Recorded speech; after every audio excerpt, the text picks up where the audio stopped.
Общественной палате Чувашии исполнилось 5 лет, и она уже занимает 3-е место в рейтинге активности региональных палат. К юбилею был приурочен и 2-й форум некоммерческих организаций. Форум некоммерческих организаций показал, насколько велика в республике общественная активность. Число его участников стало рекордным – почти 600 человек. 2 дня они обсуждали важнейшие для республики темы – здоровье и сбережение населения, экологическое просвещение, общественный контроль, качество диалога власти и общества, продвижение различных проектов. В секциях форума работали международные эксперты, сумевшие оценить потенциал гражданского общества в Чувашии.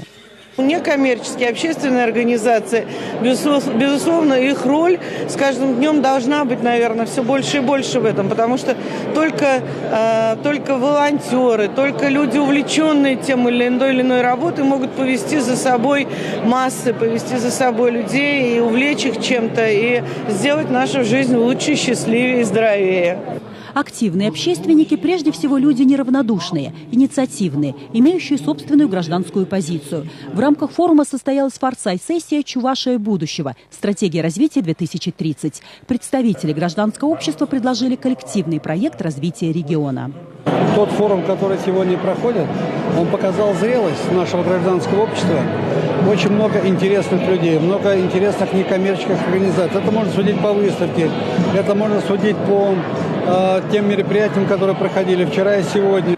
В финальной части форума были представлены лучшие практики некоммерческих и общественных организаций. Сохранение пропаганды национально-культурных традиций, здорового образа жизни, помощь инвалидам, патриотическая работа. Все это сферы, в которых лучшим образом показывают себя активные общественники.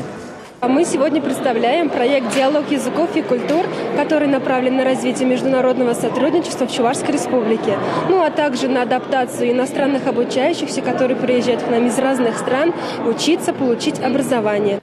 В Чувашии сильны волонтерские организации, объединяющие молодежь, православные благотворительные фонды, занимающиеся духовно-нравственным воспитанием. В Алатырской епархии, например, создан Центр помощи детям-инвалидам во имя святителя Луки Воина Есенецкого. Услуги в этом центре предоставляются бесплатно. Занятия физкультурой ЛФК на детских тренажерах, на специализированных тренажерах. Это занятия с логопедом, дефектологом, массажистом, психологом. Или просто группа дневного пребывания, где можно оставить ребенка на какое-то время для работы со специалистами.